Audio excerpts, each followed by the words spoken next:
Adventures in HellwQrld presents Who Shot JFK? Who shot JFK? Who shot JFK? Who shot JFK?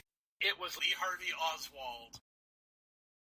Hello, everybody. I'm Mike Raines, a.k.a. Poker and Politics. Welcome to an episode of the review of the movie JFK.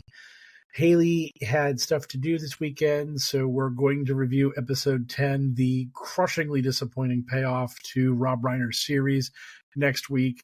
So wanted to put up something this week for the Kennedy stuff, so I figured I'd just review the kind of jumping off point for where this madness really got out of control, and that would be Oliver Stone's JFK, which is, of course, just like a ridiculous movie.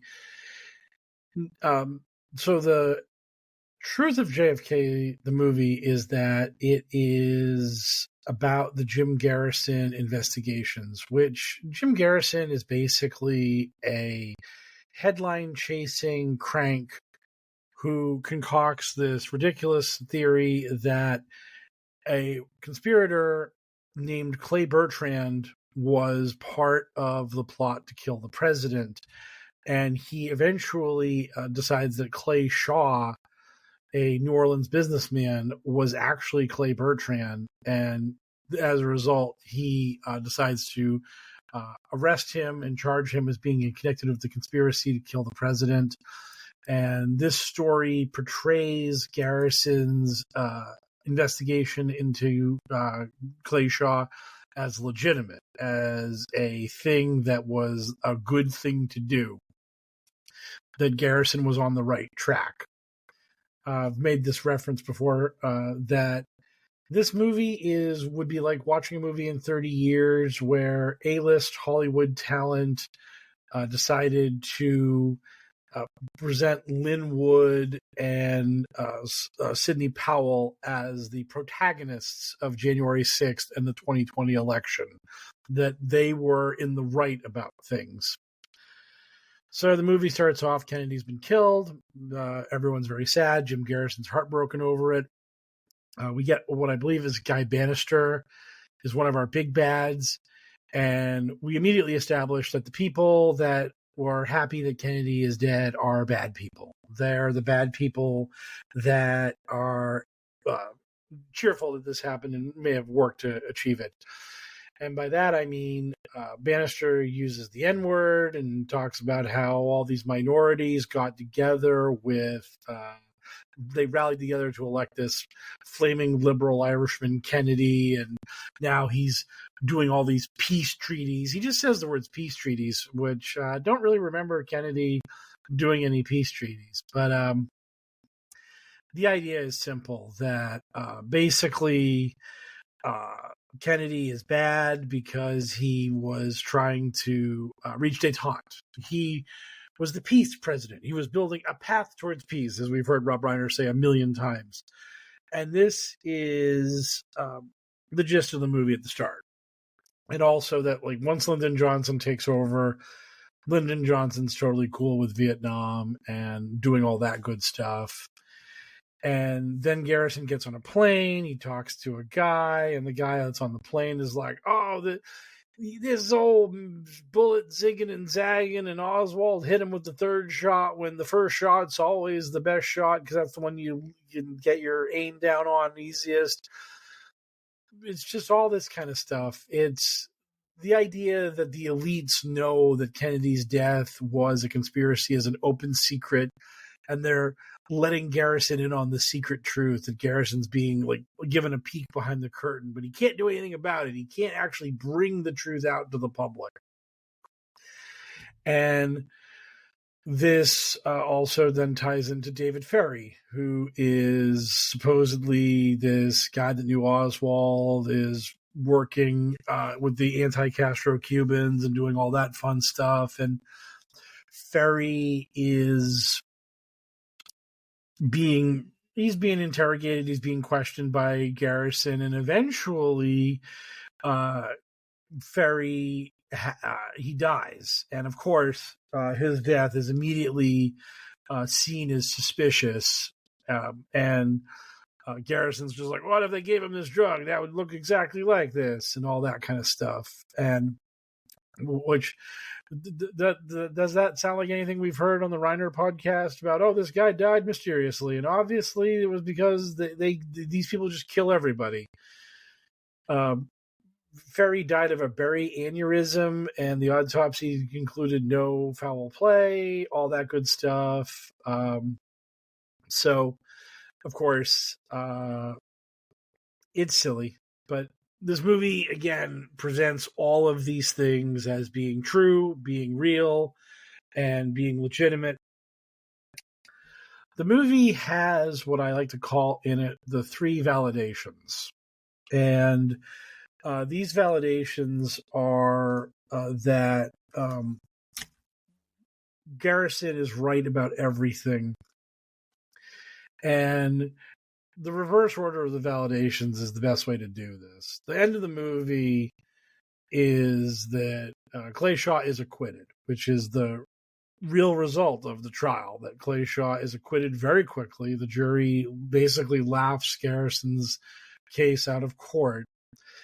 And we get a interview with a juror, and the juror says something to the effect of, well, it was a conspiracy, but we just couldn't tie Clay Shaw to it. Like, the juror makes it clear that Garrison proved his case, that Kennedy was killed by a conspiracy. It's just that Clay Shaw was so tangentially related in the situation that the jury couldn't connect the 2 men. They couldn't put the 2 men together to make it stick, which always makes me laugh, because if you think about it, you've got Jim Garrison in this courtroom talking about how it was a coup d'etat with Lyndon Johnson waiting in the wings. And we have this video, we have this clip where Lyndon Johnson says, "I'll give you your damn war," indicating that he's obviously pro-invasion in Vietnam, or escalation in Vietnam, I should say. And that is so silly to me, because it makes it seem like if Jim Garrison had indicted Lyndon Johnson, he would have got a conviction. That the conspiracy was so true, but Garrison just picked the wrong defendant. And if this was the case, if the jury had been like, oh yeah, absolutely, totally 100% conspiracy, that's obvious, then why did Garrison not pursue the bigger fish? Why could he not get an indictment against those people? And so we have that vindication, that the jury did say that Garrison was right, but they just couldn't convict the guy that Garrison went after. And this is nonsense, because the jury was interviewed afterwards, and they were just like, I never really thought much about the Warren Commission, but now that I have had this trial, I kind of think it's more legitimate than it really was. I mean, I just think that they had more going for them than what I believed previously. And so Stone has to lie about this. He has to change the story from Garrison's case was laughed out of court to Garrison was totally right. He just didn't get the right defendant to convict on the charge, because the conspiracy was so obviously true. The jury was swayed about that. They just couldn't put the 2 and 2 together to get to 4 to convict Clay Shaw beyond a reasonable doubt of being a part of that conspiracy to kill the president. So we have that vindication. The second vindication is in a lot of ways to me the most important vindication. It's the most important scene in the movie, really, to me, because it's the QAnon scene. And by that I mean it's the scene where Jim Garrison's young daughter there's a phone call, and Jim Garrison's young daughter picks up the phone, and she talks to a creepy guy. And the creepy guy says that her father has entered her in a beauty contest.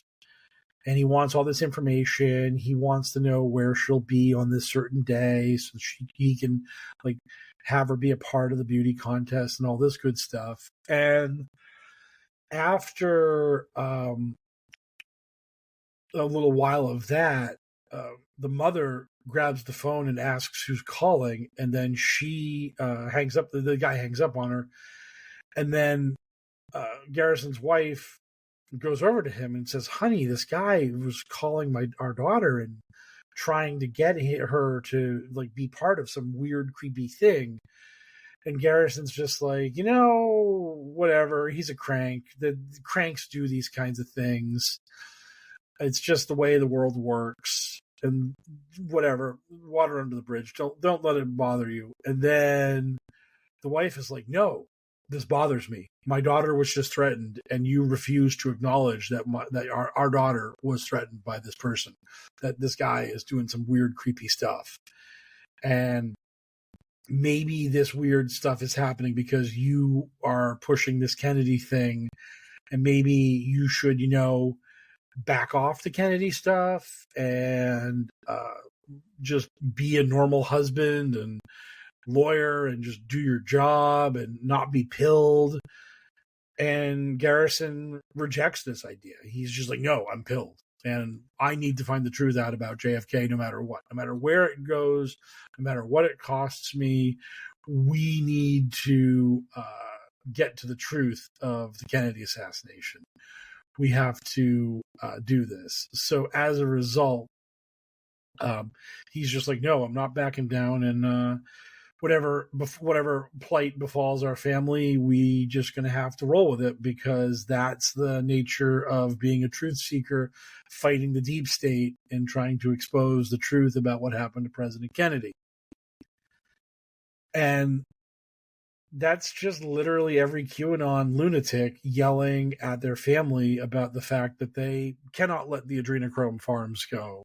They cannot let the truth about John McCain being executed at Gitmo for his crimes go. They have to keep pushing. They have to keep believing in this stuff. And it just shows you like that mentality. And in this movie, we are presented with the QAnon person, Jim Garrison, as the protagonist, as the hero, as the guy that we should be siding with. And that the normie wife is the bad person who's trying to wet blanket this stuff. She's trying to prevent her husband from finding the truth.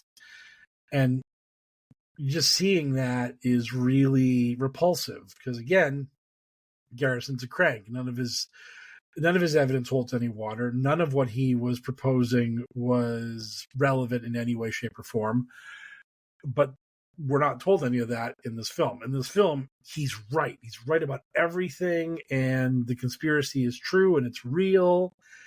And that is the way we're told the story. Now, on top of all that, the wife eventually does get pilled. When Bobby Kennedy is assassinated, it's at this point that she's like, "Oh shit, like they killed Bobby the same way they killed Jack. This is the way, this is what's going on. The deep state is real. My husband was right the whole time." She gets pilled. She eventually sees the truth. Her husband is vindicated. He's right. He saw the truth, and she just refused to acknowledge it because she wanted to stay She wanted to stay a normie. She wanted to take the blue pill and just have her regular life and her regular family with her kids and her husband. And now she's been ripped out of the matrix, and she has to see the truth. And that's what all these QAnon people dream of. That's what they all aspire to. That one day they will be the ones to wake up their families. They'll be the ones to show everyone that they were right and that they knew what was going on. And so you have that going on. That is the vindication of the family, the vindication of the people that love him, that they knew the truth. The final vindication of the movie is that he's right about Clay Shaw being Clay Bertrand. Now, the mechanics of the movie are generally that Garrison talks about stuff, and then when he talks about those things, we get B-roll footage of the events that Garrison is talking about being shown on the screen to let us know that we're just given the visual representation of it, and that this is done in a very managed fashion where when David Ferry is accused, when we hear about David Ferry's death, we see David Ferry in black and white running away from the faceless murderer that eventually grabs him and drugs him and kills him. And this is something that repeats itself over and over again in the movie. Whenever when they talk about how they found Oswald's palm print on the gun, we get B-roll footage of Oswald's corpse and some faceless deep state agent putting Oswald's corpse's hand on the gun to get the print. So there's a very defined way where we know what is Jim Garrison speculation and what's supposed to be happening in reality. Reality is in color. Jim Garrison speculation is in black and white. And so we go through those two things. The big moment in the movie where Garrison is vindicated is when Clay Shaw is brought into the interrogation room. And when he's brought into the booking room. And when he's brought into the booking room, he is asked if he has any other aliases or other names.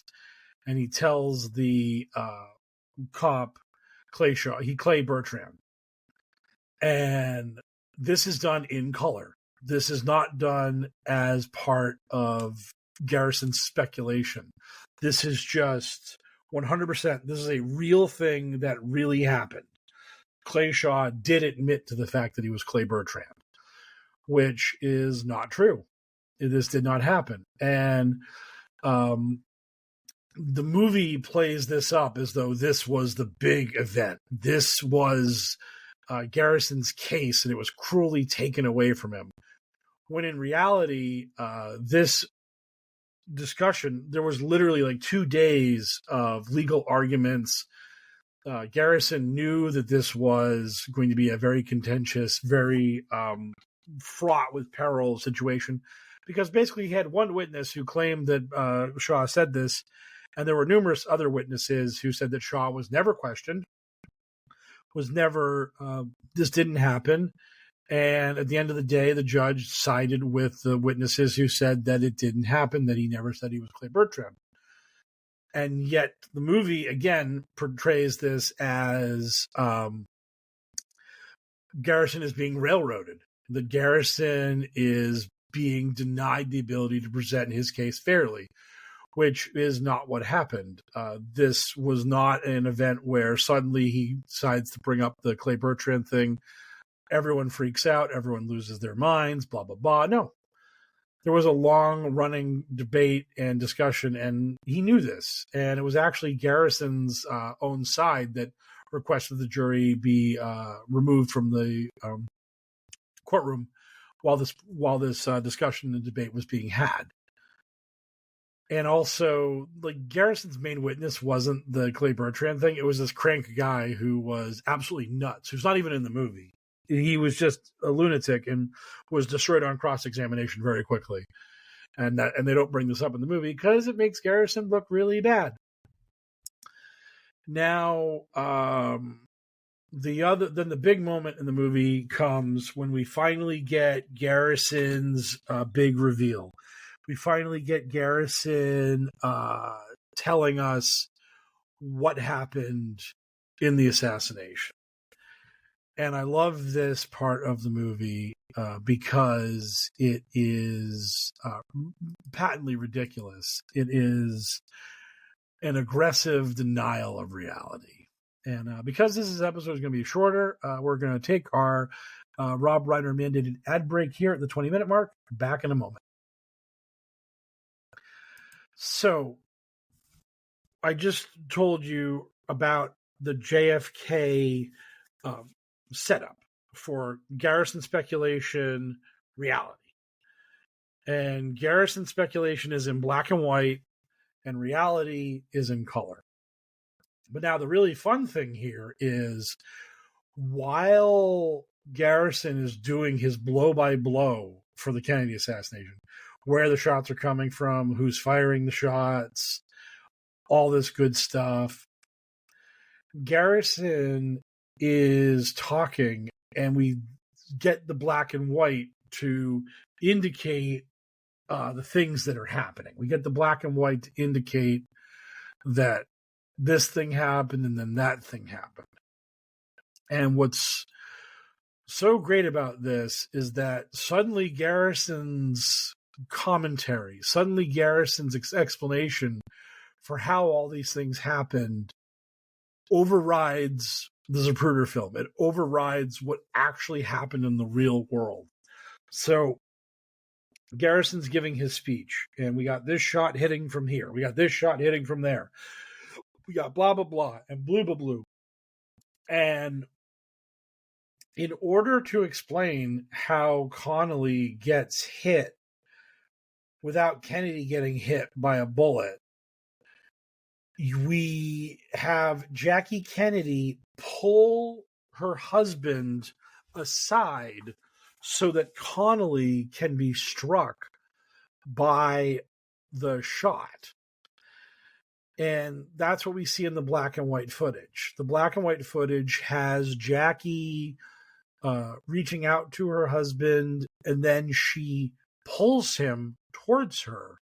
And this little movement, this slight little tug that Jackie initiates on her husband results in a clear path from the shooter to Connolly being allowed, and then Connolly is hit by that bullet. And this didn't happen. This did not happen in reality. You can watch the Zapruder film. Jackie reaches out to her husband. She has one arm over his shoulder on the other side of him, and on the side that's closest to her, she has her hand on his elbow because his arms are splayed outwards. His elbows are flailed outwards. And so she's like trying to comfort him, and she's looking at him, and she's confused as to why is my husband acting the way he's acting? Why are his arms out? Why is his face distressed? And then he gets shot in the head, and she's able to put two and two together. But she doesn't move him. She at no point actually manages to manipulate her husband in such a way as to clear the path so that Connolly can get hit by this shot. But in this movie, Garrison's speculation is more powerful than what actually happened. He's able to actually break the world. And then a few moments later in the sequence of events, Garrison has black and white footage of the Secret Service's limo. He has the brake lights of the limo come on, and the limo seemingly stop as to to allow the fatal headshot to land cleaner. And of course, the limo doesn't stop during the assassination. The limo stays moving at the same slow rate consistently throughout the entire film. And this is, again, just something where the movie flat out lies about reality. The movie is just like, it would be better and more fun if we had the limousine just stop during the shooting. So we're just going to put that in there. We're just going to have Jim Garrison just, again, break reality and do that. And then after those things, that's our story. That's the story that we get from this movie. A couple other really obvious and egregiously wrong things that happen in this movie are Stone spends a long time being very upset about an epileptic who had a seizure and was transported away from Parkland Hospital before the assassination. And the man who had this epileptic episode is basically kind of indicated as part of the plot. He is a guy that he's like, oh, this guy freaked out and had this epileptic seizure, and he faked it so that the assassins could sneak into place while everyone was distracted by him. And in reality, the guy was just a person who suffered from epilepsy. He went to Parkland Hospital, and then after he went to Parkland Hospital, he left because he wasn't receiving. He felt better. He recovered from his seizure, and no harm, no foul.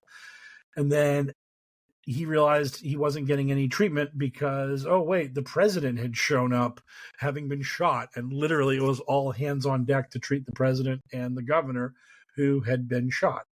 The name of the man was Jerry Belknap, Belknap.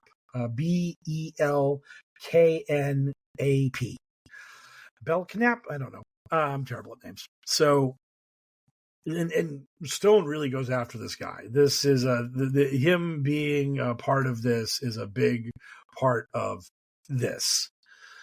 So we get to hear that nonsense a few times in the movie, and the just throw your hands up in the air in frustration kind of moment in the movie is when Kennedy they show the sixth floor of the Texas School Book Depository, and they state that there were temporary workers that were on the sixth floor helping to repair the floor, which is such a ridiculous lie that you can't even wrap your head around it.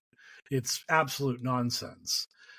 Because if that had been the case, those people would have been sought after like immediately. That would have been the ultimate investigation into who these people who were not regular employees of the Texas School Book Depository, who were they? How did they have access to the floor from which the government said the fatal shots were fired that killed the president? And we also get a very long bunch of the military ran the autopsy and they made sure those doctors didn't do shit about shit. Because, again, this is the conspiracy. This is the plot that the government let civilian doctors handle Kennedy's body. They let civilian doctors talk to the press and say things like President Kennedy's throat wound was an entrance wound.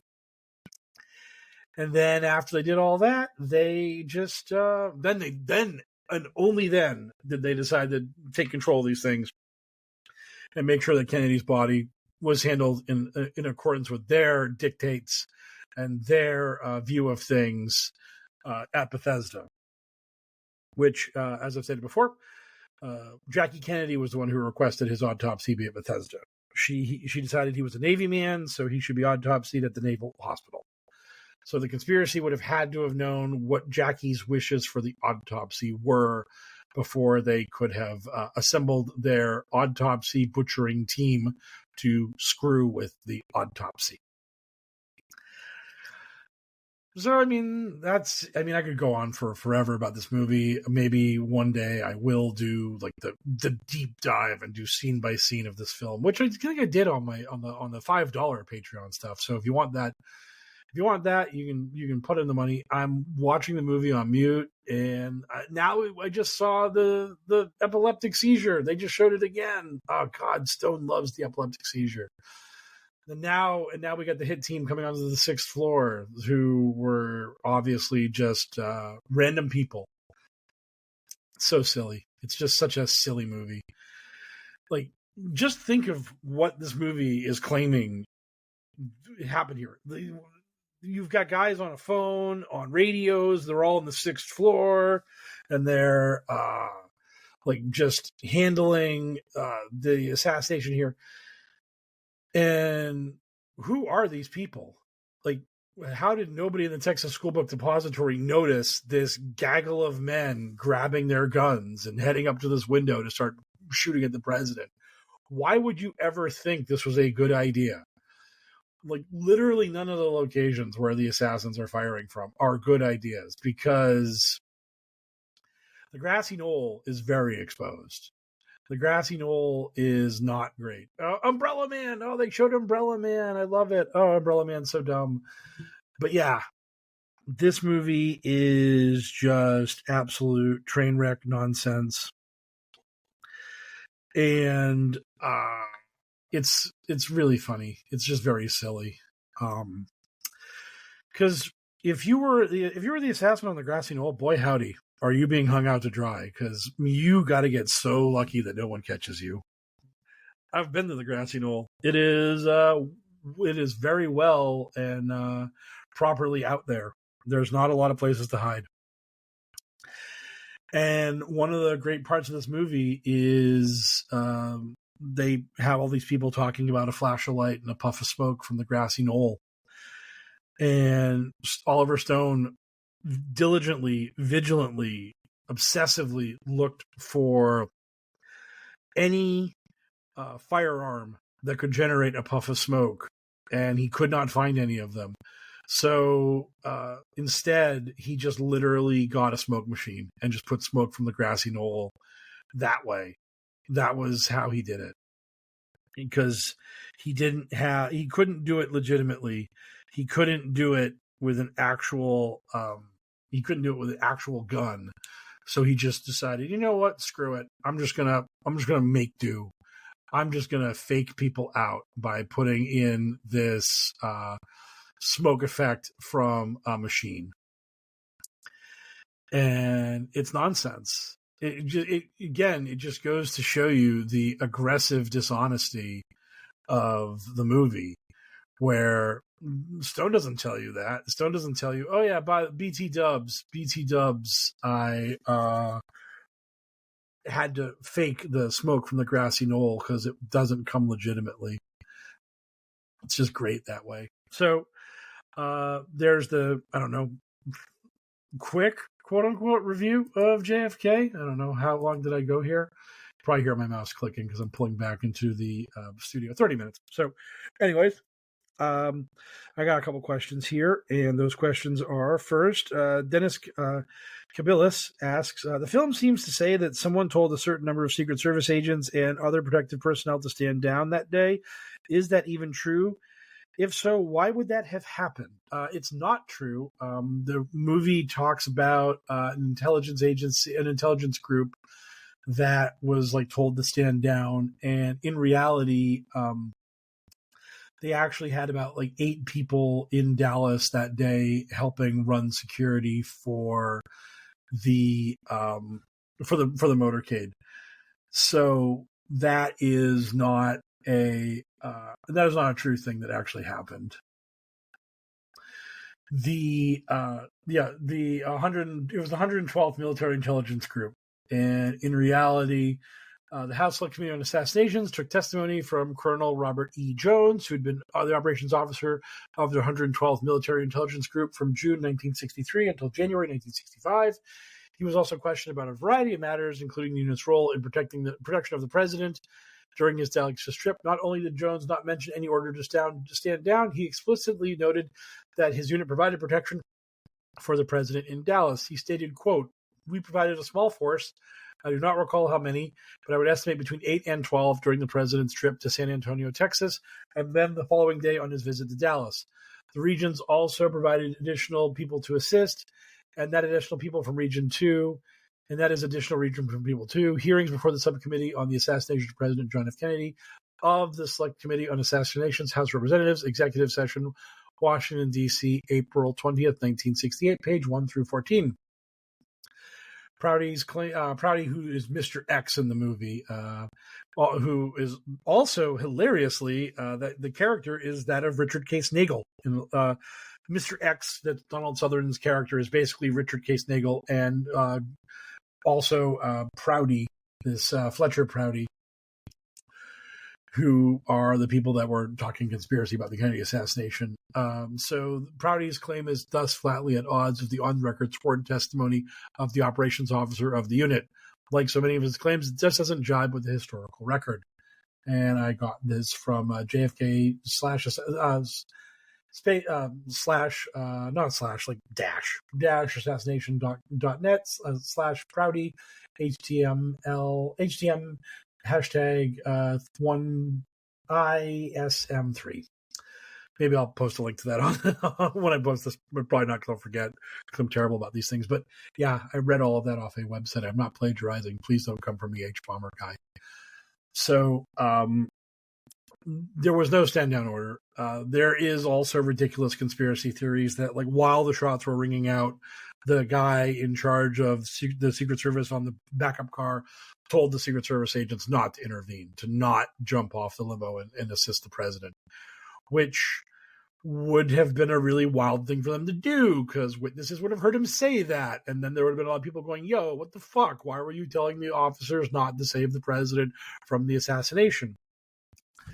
And there's also a lot of talk about JFK's motorcade not being protected very well, that his security was poor. And the thing is, Kennedy's motorcades were just kind of dangerous the whole way. I mean, there's photos of Kennedy in San Antonio, and the Secret Service car is further behind him than it was in Dallas. There are numerous motorcades that JFK was a part of, where instead of sitting in the back seat of the car, he was like sitting actually on the back. He was sitting on the trunk of the car. Like his entire upper body was exposed to the crowd, not just his like head. So Kennedy and his motorcades were a dicey proposition in a lot of places. So I mean, you had this sort of blasé handling of security from the president and the Secret Service when these motorcades were happening. And there's even like talk in these situations where like that Kennedy, he would just sort of like blow off the Secret Service and like walk over to a crowd and start shaking hands and being all buddy-buddy with people. And so like the risk of something happening to Kennedy in these situations was always there. It wasn't like the Dallas motorcade was a particularly vexing motorcade where the security was way slacker and way less stringent than it was in other locations. He like people always point out these things that like Secret Service protocol was broken, but it was constantly broken because the car is supposed to be over 40 miles an hour, and it wasn't. Windows are supposed to be closed on buildings; they weren't. There is this video. I'm looking at a photo now of Kennedy. He's in a white limo in Houston. And the Secret Service are, I mean, my God, the Secret Service could not be in a less responsive positioning to handle as anything that would have happened to the man than they were in this spot. Like literally, there are 3 Secret Service in the backup car, and they're not even on the running boards. Like they're sitting in the back of the limo, of their limo, just chilling. There's a couple cops on motorcycles on either side of the president, and there's a few more cops on motorcycles around them. But there's nobody that could react to an attack on the president with any sense of speed. I mean, it's just nonsense. And that was kind of the standard way these motorcades were run. And then Kennedy got killed, and they had to start taking security seriously for this shit, because can't be having the president get murdered by some nobody who decides to just go to work with a gun in his bag. And that's that. So thanks for that question. And Sub-Zero Shirt Art says, saw your exchange with a person calling you a spook about Lee Harvey Oswald getting his rifle via general delivery to a different name and legislation involved in retrieving an item, but not sure what the point of contention was. Okay, so what this person was arguing is basically they tried to hit me with another silly little thing, which was that Oswald did not get the gun that was in. So Oswald puts in a mail order for a gun from a mail order catalog that was selling guns. And what happens is the gun Oswald gets is a different one than the one that was in the ad. And this person was like, oh, like Oswald didn't even get that gun. What's going on there? But I did my own research, and by that I went to Wikipedia, and Wikipedia had the answer, which was the fact that Oswald's the people that were selling the gun through that ad had run out of the model that Oswald had ordered, and they were sending out a different gun, slightly different gun, as a result. And so basically what happened was when Oswald had Oswald ordered the gun and had it mailed to a P.O. box that was under A. Heidel, which was the alias Oswald used for a lot of his shady shit that he was doing. And so he he had the P.O. box under that other name, and as a result, the person was basically making the argument that Oswald would not be able to get the gun through the P.O. box because the P.O. box said that it was under the name of Alec Heidel, and Oswald would show up and they would be like, no, there's no way that you can have this gun. But the person in charge of the post office, they stated that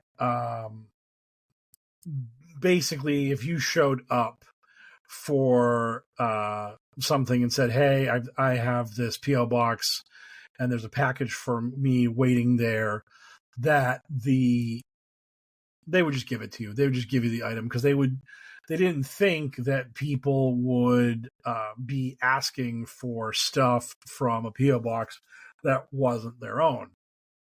And that is what the post office guy said to the Warren Commission, and that is how Oswald got the gun. Now, this is a very silly argument to make because we have the photographs of Oswald holding that rifle that he had his wife take of him in the backyard of his home. And those are the photos where he's holding the rifle and his handgun, and he's holding the communist newspapers. So Oswald is very much flaunting the fact that I have this gun. I am the proud owner of this Mannlicher Carcano rifle. So the idea that there is some sort of breach in the chain of custody where Oswald could not have got his hands on this gun, therefore Oswald could not have done this, is very silly. But that's what the guy was arguing with me. I mean, and of course, I'm sure that if we had gotten into the weeds about it, he would have told me that those backyard photos with Oswald and the gun were faked, and when the Warren Commission, the House Select Committee on Assassinations, and pretty much anyone who's ever looked at those photos who has any idea and any understanding of how photographs work have all said they're authentic and real. So yeah, that was the story of the Oswald post office box and how this guy thought he had a real gotcha about Oswald not being able to have access to the rifle that killed the president. So that concludes our two-question mailbag. I do thank you guys for asking me those questions. The Super Bowl is about to happen in a few minutes, so I'm glad that I kind of got this in under the wire. So I'll post this tonight. You guys by then you'll know who won the Super Bowl probably, and that'll be really fun. So I will talk to you'll hear me all on Wednesdays on the Standard HellwQrld pod, and me and Haley will finish the Reiner cast this upcoming weekend. So thank you all for listening. Tell people about the pod. Grow my brand, be my street team, do work for me in exchange for, I don't know, a feeling of goodness in your heart, knowing that you're helping a guy telling the truth about the world to spread the truth out there. If you want to give me money, go to patreon.com/pokerpolitics. Give me money. I love money. It is a good thing for me to have. And if you don't want to give me money and you got money to give to people, give it to love146.org. They're great. They try to fight child trafficking, which is a good thing for us to do. So for this, excellent, incredible, dynamic, fantastic review of the JFK movie, I am Mike Rains, a.k.a. Poker and Politics. Good speed, Patriots.